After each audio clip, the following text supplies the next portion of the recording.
Welcome to को curricular master YouTube channel. आप सभी का स्वागत है आपके अपने नए यूट्यूब चैनल में। आज की वीडियो के माध्यम से हम लोग चर्चा करेंगे communication skill and personality development से बनने वाले बहुत ही महत्वपूर्ण ऑब्जेक्टिव टाइप के प्रश्नों के बारे में, जो कि बीए बीएससी बीकॉम के छठवें सेमेस्टर में पूछे जाते हैं को करिकुलर कोर्स के अंतर्गत। यानी कि अगर आप छठवें सेमेस्टर में पहुंच चुके हैं, पेपर आपके लगे हुए हैं, आप परेशान हैं, आप सोच रहे हैं कि क्या पढ़ना है, तो आपको communication skill and personality development के बारे में पढ़ना है। आपको एक बात यहीं पर और क्लियर कर देना चाहता हूँ कि जो कम्युनिकेशन स्किल होती है, इसको हिंदी में क्या बोलते हैं? इसको हिंदी में क्या बोलते हैं? संचार कौशल बोलते हैं। कम्युनिकेशन का मतलब होता है संचार, विचारों का आदान-प्रदान, ठीक है? स्किल का मतलब होता है कौशल, यानी कि विकास, यानी किसका विकास? बातचीत करने के तौर तरीके का विकास, बॉडी लैंग्वेज कैसी होनी चाहिए जब आप बात कर रहे होते हैं, इन्हीं सब चीज़ों के बारे में पढ़ना है। इसके अलावा पर्सनालिटी डेवलपमेंट यानी व्यक्तित्व का विकास। व्यक्तित्व आप समझते होंगे, पर्सनालिटी जिसको बोलते हैं। पर्सनालिटी का ये मतलब नहीं होता है कि आपकी सुडौल बॉडी हो गई, आपका शरीर ठीक-ठाक हो गया, आप जिम विम कर लिए, डोले-शोले बना लिए तो आपकी पर्सनालिटी अच्छी है। पर्सनालिटी मात्र शारीरिक नहीं होती है, पर्सनालिटी जो होती है या व्यक्तित्व जो होता है, ये शारीरिक के साथ ही साथ आपका जो मेंटल लेवल होता है, आपका एक प्रकार से सोचने की, समझने की, परखने की किसी चीज़ को, जो एक प्रकार से पावर होती है, जो कैपेसिटी होती है, उसको भी एक प्रकार से पर्सनालिटी अपने अंतर्गत समाहित करती है। यानी पर्सनालिटी एक व्यापक शब्द है। ये बात ध्यान रखिए। पर्सनालिटी क्या है भैया? पर्सनालिटी एक व्यापक शब्द है, यानी कि इसका एक प्रकार से अर्थ जो है, मात्र अगर आप शारीरिक ढांचे को देख करके लगाते हैं तो मत लगाइएगा, ठीक है? तो बीए बीएससी बीकॉम के 6 सेमेस्टर में आपको ये को करिकुलर कोर्स के रूप में पढ़ना होता है और इससे बनने वाले बहुत ही महत्वपूर्ण ऑब्जेक्टिव प्रश्नों के बारे में चर्चा करूंगा। चूंकि आपकी परीक्षा में ऑब्जेक्टिव भी प्रश्न आते हैं, आप किसी भी विश्वविद्यालय से संबंधित हैं तो आपको यही एक प्रकार से पढ़ना पड़ेगा और ऑब्जेक्टिव प्रश्न ही आपकी परीक्षा में आएंगे। पहला प्रश्न आपकी स्क्रीन पर आ चुका है, सभी लोग देखेंगे। प्रश्न है, संचार शब्द की उत्पत्ति हुई है किससे? संचार से नहीं, संचार से नहीं हुई है, कम्युनिकियर बिल्कुल करेक्ट आंसर हो जाएगा, कम्युनिकियर से हुई है। कम्युनिकियर एक प्रकार से लैटिन का शब्द है और इसका मतलब होता है साझा करना, ठीक है? यानी विचारों का आदान प्रदान करना, साझा करना। क्या साझा करेंगे आप? साझा करने का मतलब होता है आदान प्रदान करना, किसका? विचारों का, भावों का, अपने एक्सप्रेशन का। आप क्या करते हैं? आप कुछ चीजें कहते हैं, जैसे मैं कुछ चीजें बोल रहा हूं तो वो आप तक पहुंच रही हैं, अब वो संचार के माध्यम से पहुंच रही हैं। अब वो संचार का माध्यम क्या है? आपका मोबाइल फोन हो सकता है, लैपटॉप हो सकता है, ठीक है? इस तरीके से आप लोग हमारी बातों को समझ पा रहे हैं। तो कम्युनिकेयर करना एक प्रकार से, कम्युनिकेशन जो होता है, संचार बोलते हैं उसी को हिंदी में। तो कम्युनिकेयर का मतलब होता है क्या? कम्युनिकेयर से बना है आपका कम्युनिकेशन, ठीक है? उससे बना है आपका संचार, ठीक है? ध्यान रखिएगा इस बात को। इसका मतलब होता है साझा करना। बी ऑप्शन करेक्ट आंसर होगा। सेकंड क्वेश्चन आप देखेंगे, मौखिक संचार के लिए प्रयुक्त शब्दों के प्रकार हैं। परिवर्णी शब्द, सरल शब्द, तकनीकी शब्द या शब्द जाल? फटाफट से आप बताएंगे। मौखिक संचार, मौखिक माने जब आप आमने सामने बैठ करके और मुंह के माध्यम से, नहीं बोल करके आप आदान प्रदान करते हैं अपने भावों का, अपने एक्सप्रेशंस का, बातचीत करते हैं आमने सामने बैठ करके, तो उसी को मौखिक संचार बोलते हैं। मौखिक माने मुंह के द्वारा एक प्रकार से, संचार माने एक प्रकार से साझा करना। क्या साझा करेंगे आप? मुख से कुछ बोलेंगे, सामने वाला व्यक्ति उसको एक प्रकार से ग्रहण करेगा, फिर वो कुछ बोलेगा, तो इस तरीके से ये मौखिक संचार होता है। तो मौखिक संचार के लिए प्रयुक्त जो शब्दों के प्रकार हैं, मौखिक संचार में जो शब्दों का प्रयोग किया जाता है, वो सरल शब्दों का प्रयोग करा जाता है। क्यों सरल शब्दों का प्रयोग किया जाता है? इसलिए किया जाता है ताकि जो है आपकी बातों को आपके सामने वाला जो व्यक्ति बैठा है वो समझ पाए और आपके सामने वाला जो बातें बोले आप समझ पाए। इसीलिए इसमें सरल शब्दों का प्रयोग करते हैं, तकनीकी शब्दों का प्रयोग बिल्कुल भी नहीं करते हैं, ना तो पारिभाषिक शब्दों का प्रयोग करते हैं। यानी ऐसे शब्दों का प्रयोग कम्युनिकेशन में या संचार कौशल में करा जाता है जिसको लोग समझ जाएं, ताकि जो है जो बात या जो एक्सप्रेशन आप सामने वाले को देना चाहते हैं, बताना चाहते हैं, वो चीज़ वहाँ तक पहुँच जाए। और अगर फिर बीच में क्या हो, अगर आप पारिभाषिक शब्दावलियों का प्रयोग करेंगे, आप जो है एक प्रकार से तकनीकी यानी कि टेक्निकल शब्दों का प्रयोग करेंगे, पारिभाषिक शब्दावलियों का प्रयोग करेंगे, हार्ड शब्दावलियों का प्रयोग करेंगे, जटिल शब्दावलियों का प्रयोग करेंगे, तो सामने वाला हो सकता है आपकी बात को ना समझ पाए। इसीलिए कम्युनिकेशन हमेशा जब करें, किसी से बातचीत करें, तो सरल से सरल शब्दावलियों का प्रयोग करें ताकि एक प्रकार से कम्युनिकेशन बेटर हो। आपकी सारी बातें, सारे एक्सप्रेशन जो हैं, वो आपके सामने वाले को एक प्रकार से समझ में आ जाए। तो इसका बी ऑप्शन करेक्ट आंसर होगा। तीसरा प्रश्न आपकी स्क्रीन पर आ चुका, पहली भाषा जो हम बचपन में सीखते या बोलते हैं तो कौन सी है? शब्द जाल नहीं, बोली भी नहीं होती है, उसको बोलते हैं मातृभाषा, स्थानीय लैंग्वेज भी नहीं होती है, ठीक है? जिसको आप रीजनल लैंग्वेज बोलते हैं। मातृभाषा होती मदर टंग, ठीक है? मातृभाषा की अगर बात करें तो मातृभाषा जो होती है ये पहली भाषा है जो हम बचपन में सीखते हैं या फिर बोलते हैं। ऑप्शन नंबर इसका क्या होगा? सी ऑप्शन करेक्ट आंसर हो जाएगा। आगे देखिएगा, अगला क्वेश्चन आपकी स्क्रीन पर आ चुका है। चौथे नंबर पर प्रश्न है। प्रश्न आपकी स्क्रीन पर आ चुका है। निम्नलिखित में से कौन सकारात्मक यानी पॉजिटिव चेहरे की अभिव्यक्ति है? यानी कि एक्सप्रेशन जब आपका पॉजिटिव होता है चेहरे का, कब, कैसी स्थिति में? ध्यान केंद्रित करते समय भौहें सिकोड़ना नहीं, आंखों का संपर्क बनाए रखना, बिल्कुल करेक्ट आंसर। यानी कि आंखों का संपर्क जब बना रहेगा तो इसका मतलब है कि आपका चेहरा जो है वो सकारात्मक है, पॉजिटिव है। जब आप किसी से बात कर रहे होते हैं और ऐसी स्थिति में जब आप उससे आई कांटेक्ट करके बात करते हैं, यानी कि आंखों से आंखें मिला करके, ठीक है, जैसे गाने वगैरह में होता नहीं कि जो है आंखों से आंखें मिला के चुरा लूं तेरे ख्वाब में, ठीक उसी प्रकार से।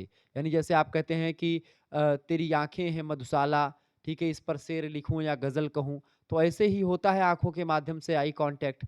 आई कांटेक्ट वो प्यार वाला आई कांटेक्ट नहीं, आप गलत मत जाइएगा।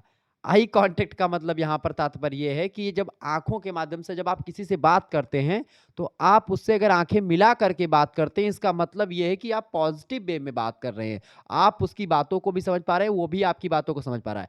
अगर ऐसी स्थिति में बातचीत करते समय आमने सामने पर आप बैठे हो और आप बातचीत कर रहे हो और ऐसे में वो आपके बातों को सुनता तो है लेकिन आई कांटेक्ट नहीं होता है, तो आपको कुछ ना कुछ बात करने में थोड़ा-सा ऑड लगेगा, अच्छा नहीं लगेगा, ठीक है? तो इसीलिए आई कांटेक्ट आपकी सकारात्मकता को, आपकी पॉजिटिविटी को एक प्रकार से प्रदर्शित करता है, ये बात आप ध्यान रखेंगे। समझ में आ रही चीज़ें?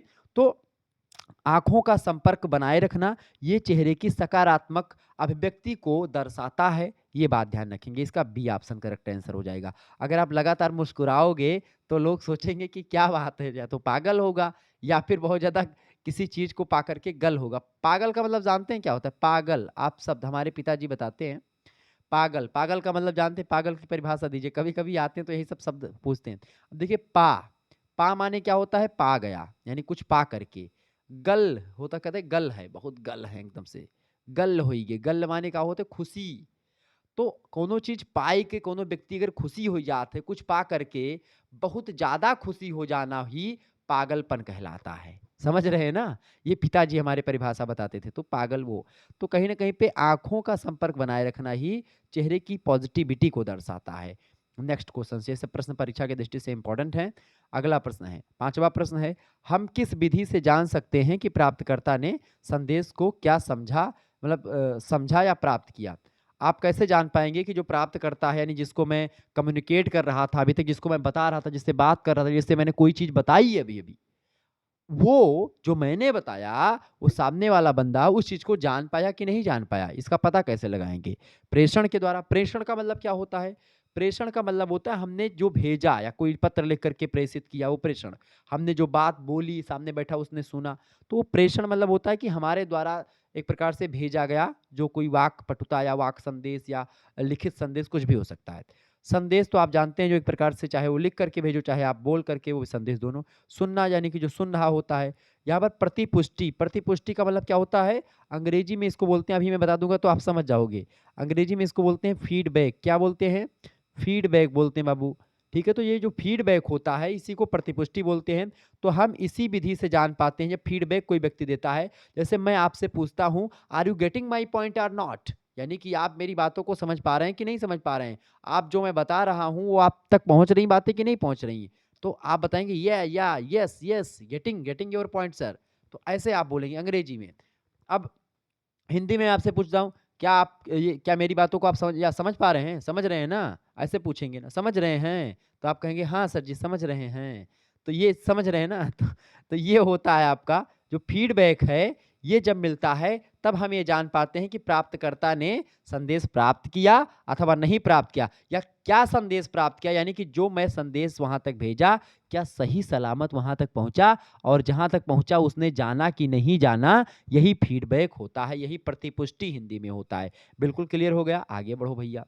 छठा प्रश्न, अकताओ ना, आराम से पढ़ो, कोनो जल्दी नहीं है, बारिश नहीं हुई, पानी नहीं बरसत कोनो, परेशान नहीं होने की जरूरत है। आराम से पढ़ो, इत्मीनान से पढ़ो, और क्लास आपका दिन जाए, बिल्कुल टेंशन नहीं लेके है, बहुत ही बारीकी के साथ हर एक चीज़ का समझाई हम। ये तो एक झांकी है, बाकी और अभी मॉडल पेपर आपके लिए बाकी है। ठीक है? चले, एक वाक्य क्या है? एक वाक्य क्या होता है? फटाफट से आप बताएँगे। एक वाक्य क्या होता है? विचारों का एक समूह होता है? नहीं, विचारों के एक समूह को आप वाक्य नहीं बोलेंगे। शब्दों का वह समूह जो संपूर्ण विचार संप्रेषित करता है। बिल्कुल, शब्दों का वह समूह, शब्दों का वह समूह जो संपूर्ण विचार को संप्रेषित मतलब भेजता है, बताता है, संपूर्ण विचार को व्यक्त करता है। ऐसे शब्दों का समूह वाक्य कहलाता है, दैट मीन्स सेंटेंस कहलाता है। Option number B correct answer हो जाएगा मेरे भाई। फटाफट से वीडियो को लाइक और शेयर कर दीजिएगा। इस नए चैनल को सब्सक्राइब जरूर कर लीजिएगा, को करिकुलर मास्टर को। इस पर आपको ऐसे ही बहुत ज़्यादा इंपॉर्टेंट प्रश्न अभी मिलने वाले हैं और हर एक सब सेमेस्टर के को करिकुलर कोर्स यहाँ पर विस्तार से आपको बताए जाएँगे। अगला क्वेश्चन आपकी स्क्रीन पर आ चुका है, फटाफट से आप देखेंगे।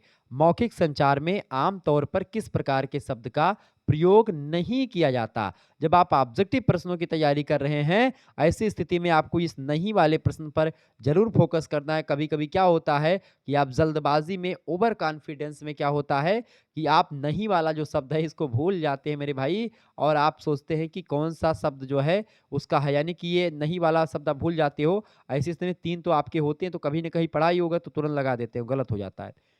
तो मौखिक संचार में आमतौर पर किस प्रकार के शब्द का प्रयोग आप नहीं करते हैं?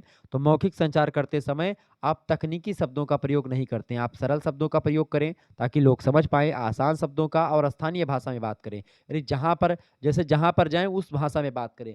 अब कुछ लोग मैं देखता हूँ कि कभी-कभी क्या होता है, जैसे आजकल की जो लड़कियाँ होती हैं, ऐसी स्थिति में जैसे कि मान लेते हैं, अभी जब शादी-वादी होती है नया-नया तो आप देखेंगे आपके घर में भी, तो दूल्हा-दुल्हन जब बात करते हैं फ़ोन पे, तो कुछ दिन तक पहले शुरू-शुरू में जब बातचीत होती है तो शुद्ध हिंदी में बात करेंगे।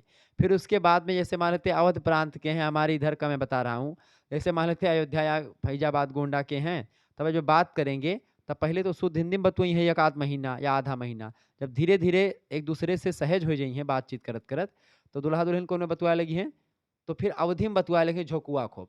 तो इस तरीके से होता है कि मतलब कि अब क्या होती है जब दुल्हन आती है नई-नई घर में, तो फिर कुछ दिन तक क्या बोलेगी? शुद्ध हिंदी बोलेगी। जो है सारी चीज़ें शुद्ध हिंदी में। फिर धीरे-धीरे करके स्थानीय भाषा में बोलने लगेगी। अब जब कोनो बूढ़ मान लेते हैं कोनो जो है बूढ़ा माताजी हैं, वो शुद्ध हिंदी नाई पढ़ीन। अब उनके लिए बोलेंगी तो फिर वो खड़ी हिंदी, शुद्ध हिंदी बोलेंगी।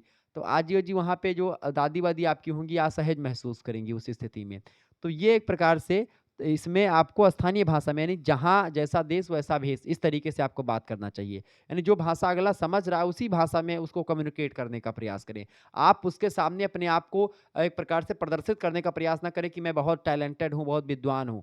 आप उस जगह अपने टैलेंट को दिखाएँ जहाँ पर टैलेंटेड लोग हों। यानी स्थानीय भाषा, आसान भाषा और सरल भाषा का प्रयोग आपको कम्युनिकेशन के दौरान करना चाहिए और बाकी तकनीकी शब्दावलियों का प्रयोग नहीं करना चाहिए। ए ऑप्शन करेक्ट आंसर होगा।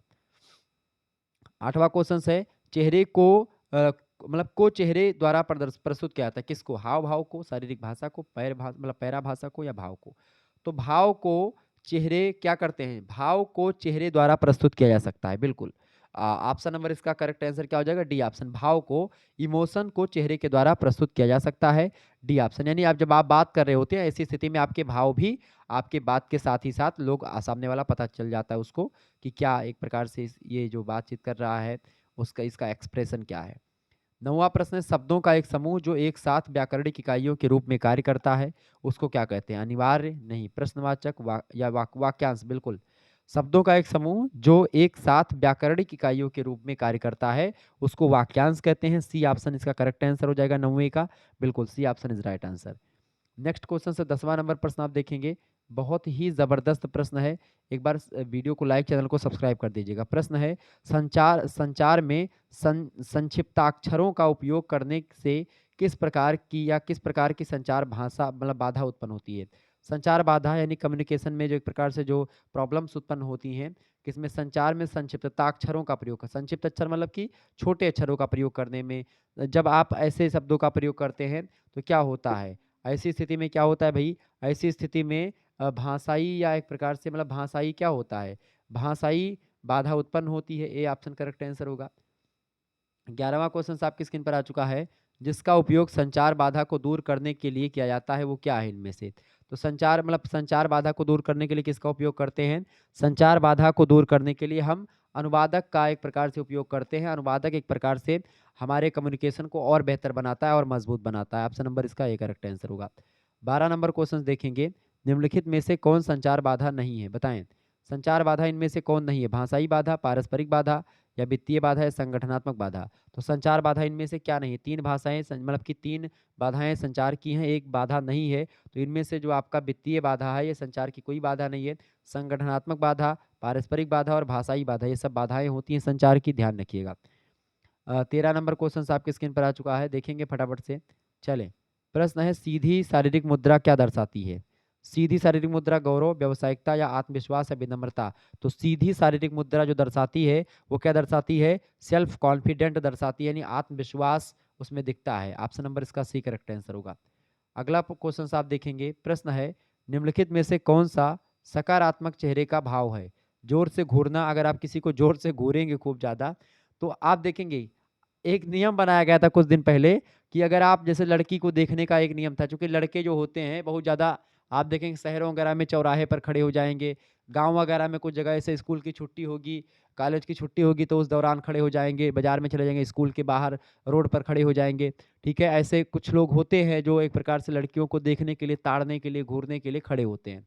ठीक है, लड़के लोग कुछ कुछ मतलब ज़्यादा नहीं, सारे नहीं। शहरों में तो जो चूँकि गाँव में अभाव होता है, क्या होता है गाँव में उतनी जो है स्टैंडर्ड या लड़कियाँ आप नहीं देख पाते। तो जब गाँव का लड़का पहली-पहली बार शहर की चकाचौंध भरी दुनिया में जाता है, तब वो एक प्रकार से वहाँ जब देखता है खूब अच्छी-अच्छी लड़कियों को, तो खूब देखता है। मतलब वो एक प्रकार से, तो कभी-कभी लड़कियाँ डाँट भी देती हैं, कभी लड़की नहीं देखी क्या? तो वास्तव में वो जो प्रश्न करती हैं लड़कियाँ, वास्तव में वो लड़का जो है पहली बार ही देख रहा होता है ऐसी सुंदर लड़कियों को। या तो इससे पहले पिक्चर वगैरह में, मूवी में देखा होगा। गाँव में तो एक प्रकार से ऐसे होता नहीं था। आजकल जो है एक प्रकार से जब से इसका ज़माना चल गया है, एक प्रकार से इसका क्या बोलते हैं, मेकअप वगैरह का गाँव वगैरह में टीवी भी चल गई है, लोग सीरियल देखने लगी हैं लड़कियाँ-वड़कियाँ, तब से जान पाई हैं कि हाँ, मेकअप-वेकअप कैसे किया था। उससे पहले गाँव की लड़कियाँ नहीं जानती थीं कि क्या कैसे होता है सारा। अब तो थोड़ा जैसे कि ये मोबाइल फ़ोन हो गया, सारी चीज़ें जान चुकी हैं, हर चीज़ गाँव में होता है। लेकिन पहले जब एक प्रकार से होता था, तो ऐसे लोग जब बच्चे जाते थे लड़के, तो चौराहे पे खड़े हो जाएँगे, देखेंगे कि हाँ, तो इस तरीके से होता है। मतलब कि मैं ये मत सोचिएगा कि मैंने एक्सपीरियंस किया है, मैं बताता हूँ कि ऐसे होता है, मैंने देखा है। तो ये मतलब मैंने उस तरीके से खड़े होके नहीं देखा है, ये मत सोचिएगा, मतलब कि मैंने देखा लोगों को ऐसे करते हुए, तो इसलिए मैं समझा रहा हूँ। तो जो यहाँ पर ज़ोर से घूरेंगे, तो इसके लिए एक कानून बना था कुछ दिन पहले कि अगर 9 सेकंड तक या 10 सेकंड तक आप किसी लड़की को, पर्टिकुलर लड़की को लगातार घूरते जा रहे हो, तो आपके खिलाफ केस वो लड़की कर सकती है। ठीक है, ये नियम बना था। तो ये ज़ोर से आप किसी को घूरेंगे, तो ये सकारात्मक चेहरे का भाव नहीं है। ठीक है? तो ये तो आपका वैसे गलत होगा। झुर्रियों वाला माथा, अगर आपके ऐसे झुर्री मतलब माथा सिकोड़ करके अगर आप ऐसे बात करेंगे, बहुत सारे लोगों को आप देखे होंगे बातचीत करते समय ऐसे माथ सिकोड़ लेंगे, आंखें एकदम से ऐसे धंसा लेंगे, एकदम से ऐसे बंदर की तरह, ऐसे बरौनी गिरौनी एकदम से दबुच जाएगी। मतलब उनकी क्या होता है कि उनका माथा एकदम से सिकुड़ जाएगा, ऐसे एकदम पतला हो जाएगा। तो ये झुर्रियों वाला माथा, ये बिल्कुल भी जो है सकारात्मक चेहरे का भाव नहीं है। इसके अलावा अगला आपको दिया गया है कहीं और देखना। अगर किसी से आप बात कर रहे हैं और आई कांटेक्ट नहीं हो रहा है, आप किसी अलग दिशा में देख रहे हैं, अलग देख रहे हैं, इधर देख रहे हैं, उधर चकाचौंध में फँसे हुए हैं, तो वो भी आपका एक प्रकार से सकारात्मक चेहरे का भाव नहीं है। सुनते समय सिर हिलाना, ये चेहरे का सकारात्मक भाव होता है। अगर आप किसी की बातों को सुने, ऐसे बोले, "हाँ, अरे ठीक है। हाँ, हाँ।" बिल्कुल सर हिलाए, सर हिलाते रहेंगे, हुकारी भरते रहेंगे। जैसे पहले जब आपके दादा-वादा कहानी सुनाते थे, तो बोलते थे, "हुकारी भरा करो तो कहानी सुनाई नहीं ना सुनाई।" ठीक है? खिस्सा सुनाई तब ना सुनाई। खिस्सा कहानी को बोलते हैं अवधि वाले प्रांत में। तो ये होता है। तो सुनते समय अगर आप सिर हिलाएँगे, तो ये सकारात्मक पॉज़िटिव चेहरे का एक प्रकार से भाव है। नेक्स्ट क्वेश्चन से 15 नंबर, अच्छे संचार के लिए किस प्रकार के शब्दों का प्रयोग करना चाहिए? अच्छे संचार के लिए हमको सरल शब्दों का प्रयोग करना चाहिए। डी ऑप्शन इसका करेक्ट आंसर हो जाएगा 15वें का। ठीक है? आगे बढ़िएगा, अगला प्रश्न है। 16 नंबर प्रश्न है, पत्र भेजना किस प्रकार का संचार है? तो सुनने का नहीं है पत्र, लिखने का है। बिल्कुल करेक्ट आंसर हो जाएगा। बी ऑप्शन इसका करेक्ट आंसर हो जाएगा 16वें का। यानी कि पत्र भेजना किस प्रकार का संचार है? लिखने का संचार है। लिखित संचार, बी ऑप्शन। 17 नंबर क्वेश्चन आपकी स्क्रीन पर आ चुका है। निम्नलिखित में से कौन संचार चक्र का तत्व नहीं है? देखिए, चैनल, रिसीवर और प्रेषक, ये सब क्या होते हैं? ये सब आपके संचार के तत्व, मतलब संचार चक्र के तत्व हैं, जबकि समय जो है ये इसका चक्र नहीं है। सी ऑप्शन करेक्ट आंसर होगा। 18 नंबर क्वेश्चन से लिखित संचार को किस प्रकार के संचार में वर्गीकृत किया जा सकता है, बताएं। लिखित संचार को किस प्रकार के संचार में वर्गीकृत कर सकते हैं? तो लिखित संचार की अगर बात की जाए, लिखित संचार को आप किस तरीके से एक प्रकार से कर सकते हैं? तो लिखित संचार को किस प्रकार के संचार में वर्गीकृत कर सकते हैं आप? मौखिक संचार में आप वर्गीकृत कर सकते हैं। ऑप्शन नंबर इसका बी करेक्ट आंसर हो जाएगा 18 में का। ठीक है, B option is right answer. Next question से 19 नंबर, संचार चक्र में संदेशों का आदान प्रदान, संदेशों का आदान प्रदान है संचारित करना, सुनना, संदेश या प्रतिक्रिया। तो संचार चक्र की अगर बात की जाए, संचार चक्र में संदेशों का आदान प्रदान संचारित करना है, इसका मतलब ए ऑप्शन करेक्ट आंसर हो जाएगा। 20 नंबर क्वेश्चन से आप देखेंगे, प्रश्न है ठीक से संवाद करने की क्षमताएं हैं। ठीक से संवाद करने की क्षमता कौन सी होती है, बताएं। तो ये सभी, यानी कि पढ़ना भी, लिखना भी और बोलना, ये तीनों। ठीक है, आगे देखेंगे। अगला प्रश्न आपके स्क्रीन पर आ चुका है 21 नंबर क्वेश्चन से, निम्नलिखित में से कौन सा नकारात्मक फीडबैक का उदाहरण है? फीडबैक का मतलब होता है प्रतिपुष्टि, मैंने बताया नहीं था। तो नकारात्मक कि निगेटिव फीडबैक का मतलब क्या होता है? जैसे कोई व्यक्ति अगर अच्छा डांस कर रहा है, मतलब कोई व्यक्ति डांस कर रहा है मान लेते हैं, अब उसको आपको प्रतिपुष्टि देनी है, तो आप अगर कहेंगे आप बेहतर नृत्य करते हैं, तो ये क्या होगा? आप बेहतर नृत्य करते हैं, ये उसको सकारात्मकता, उसको पॉजिटिव एक प्रकार से प्रतिपुष्टि उसके लिए होगी। दूसरी बात, आपका नृत्य अच्छा था लेकिन आप और बेहतर कर सकते हैं, ये भी आप कह सकते हैं। तो ये भी एक प्रकार से उसको पॉजिटिविटी देगा, यानी कि सकारात्मक है। अब पूछा क्या गया? नकारात्मक फीडबैक। अगला है आपका गा वाला, कि आपका नृत्य कौशल वास्तव में अच्छा नहीं है, आपको अधिक अभ्यास करना होगा, ये उसको नकारात्मक पुष्टि होगी, उसकी प्रतिपुष्टि। तो इसका गा ऑप्शन करेक्ट आंसर होगा। 22 नंबर क्वेश्चन से, संचार बाधा नहीं है। संचार बाधा क्या नहीं भाई?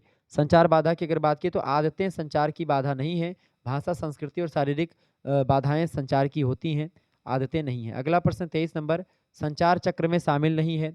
संचार चक्र में क्या शामिल नहीं है? संचार चक्र में प्रोग्रामिंग शामिल नहीं है, प्रेषक, संदेश और रिसीवर, ये तीनों शामिल हैं। प्रेषक माने भेजने वाला, संदेश को, संचार को भेजने वाला, संदेश यानी क्या संदेश भेजा गया है वो, रिसीवर माने प्राप्त करने वाला। ठीक है, अगला क्वेश्चन आपके स्क्रीन पर आ चुका है 24 नंबर, निम्नलिखित में से कौन सा संचार का त्वरित, त्वरित माने होता है बहुत तेज गति से, त्वरित और स्पष्ट तरीका है? तो संचार का त्वरित और स्पष्ट तरीका कौन सा है? त्वरित और अस्पष्ट तरीका होता है आमने सामने अनौपचारिक संचार। अनौपचारिक का मतलब क्या होता है? आमने सामने बैठ करके आप खुल करके बातचीत करें, कोई मतलब कि कोई औपचारिकताएं ना हो। औपचारिकता का मतलब होता है किसी दायरे में बंध करके काम करना, या किसी एक सिस्टमेटिकल वे में चल करके काम करना। जब आप एकदम से निर्भीक होकर के कोई जो है एक प्रकार से मतलब दबाव ना हो, हैं स्वतंत्रता सिर पे, कोई भावे मने करे जो सोई, इस प्रकार से जब आप बातचीत करते हैं, तो वो होता है आमने सामने बैठ करके अनौपचारिक संचार करो हो, कोनो दबाव, कोनो ये सब डर, कोनो सरकार के अंडर, या फिर कोई आपकी प्राइवेट संस्था में काम करते वहां पर अगर आपको कम्युनिकेट करना हुआ, तो वहां पर क्या होता है? कम्युनिकेशन दब जाता है। आपकी स्किल कहीं ना कहीं पे डर ये बना रहता है कि कहीं पर भी हमारा बॉस सुन लेगा, अगर हम ऐसे बात कर रहे हैं तो हमको निकाल देगा जॉब से, नौकरी से। तो इस तरीके से डर, आमने सामने बैठ करके अनौपचारिक संचार, यानी कि जैसे एक पिता और पुत्र जब सामने, या एक दो मित्र सामने आमने बैठ करके बातचीत करते हैं, उनका अनौपचारिक संचार होता है। जब बॉस और उसका एक प्रकार से कर्मचारी आमने सामने बैठ करके बात करते हैं, तो औपचारिक संचार होता है। तो जब आमने सामने बैठ करके आप अनौपचारिक संचार करेंगे, तो ये त्वरित और स्पष्ट तरीका होता है संचार का। अगला प्रश्न है 25 नंबर प्रश्न आप देखेंगे, ऑफिस में छुट्टी लेने के लिए कौन सा तरीका अच्छा है? तो वेबसाइट नहीं, नोटिस या पोस्टर, ये भी ज़्यादा टाइम लगेगा। आप क्या करें, ईमेल लिख दें पट से। ऑफिस में छुट्टी लेने के लिए कौन सा तरीका अच्छा है? ईमेल का इस समय। अगला प्रश्न है आपका 26 नंबर, लैटिन में कम्युनिकेयर शब्द का क्या अर्थ होता है? लैटिन भाषा का कम्युनिकेयर शब्द है, और कम्युनिकेयर से बना कम्युनिकेशन, और कम्युनिकेयर का मतलब लैटिन भाषा में होता है साझा करना। ठीक है, साझा करना का मतलब क्या होता है? शेयर करना। Option number B correct answer होगा। क्या शेयर करना? विचारों को, भावों को, एक्सप्रेशंस को।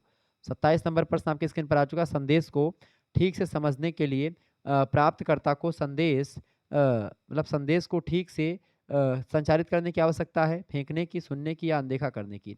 तो संदेश को, 27 नंबर का प्रश्न क्या है? कह रहा है कि संदेश को ठीक से समझने के लिए प्राप्तकर्ता को संदेश को ठीक से सुनना, मतलब सुनने की आवश्यकता है, सुनने की बहुत ज़्यादा आवश्यकता है। ठीक है, सी ऑप्शन। संदेश को ठीक से समझने के लिए प्राप्तकर्ता को, अगर यहाँ पर पूछा था कि जो है प्रेषक को संदेश को ठीक से एक प्रकार से किसकी आवश्यकता होती है? संदेश को संचारित करने की आवश्यकता होती है, मतलब एक प्रेषक को संचारित करने की आवश्यकता होगी। लेकिन यहाँ पर आप क्या करेंगे? यहाँ पर सुनना करेंगे, चूँकि प्राप्तकर्ता की बात करता है। प्राप्तकर्ता जब अच्छे तरीके से संदेश को सुनेगा, तो एक प्रकार से जो है अच्छे तरीके से समझ जाएगा। अगला प्रश्न 28 नंबर देखेंगे, कंधों को दाहिनी ओर सीधा और शरीर को शिथिल रखना किसका उदाहरण है? बताएँ। 28 नंबर। बिल्कुल, ये एक मुद्रा है। ऑप्शन नंबर इसका बी करेक्ट आंसर होगा। अगला प्रश्न है 29 नंबर, श्रवण संचार आधारित है, किस पर आधारित है? श्रवण संचार की अगर बात की जाए, श्रवण यानी सुनना, श्रवण संचार सुनना और सुनना पर आधारित है, सुनने पर आधारित है, इसका डी ऑप्शन करेक्ट आंसर होगा। लास्ट क्वेश्चन आप देखेंगे, दृश्य संचार किन कारकों पर निर्भर है? देखने वाला संचार यानी जो होता है आप जिसको देख करके कुछ जानकारी हासिल करते हैं। तो इसमें आपका संकेत, प्रतीक और चित्र, संकेत, प्रतीक और चित्र, ये सब आप देख करके एक प्रकार से कुछ अनुभव करते जानते हैं। Option number A correct answer हो जाएगा। तो आज की वीडियो के माध्यम से हमने 30 इंपॉर्टेंट प्रश्नों के बारे में आपको बताया, जो कि आपकी परीक्षा की दृष्टि से बहुत महत्वपूर्ण थे। मैंने समझा करके बताया, और बाकी मिलेंगे, मैं 100 वाले जो मॉडल पेपर हैं वो मैं तैयार कर रहा हूँ, जल्द ही आपके समक्ष वो भी आएंगे। ठीक है, तो communication skill and personality development के बहुत ही महत्वपूर्ण प्रश्नों को आने वाले समय में मैं चर्चा करूंगा। धन्यवाद, मिलते हैं फिर नेक्स्ट वीडियो में, तब तक के लिए जय हिंद, जय भारत। आप सभी का बहुत बहुत धन्यवाद।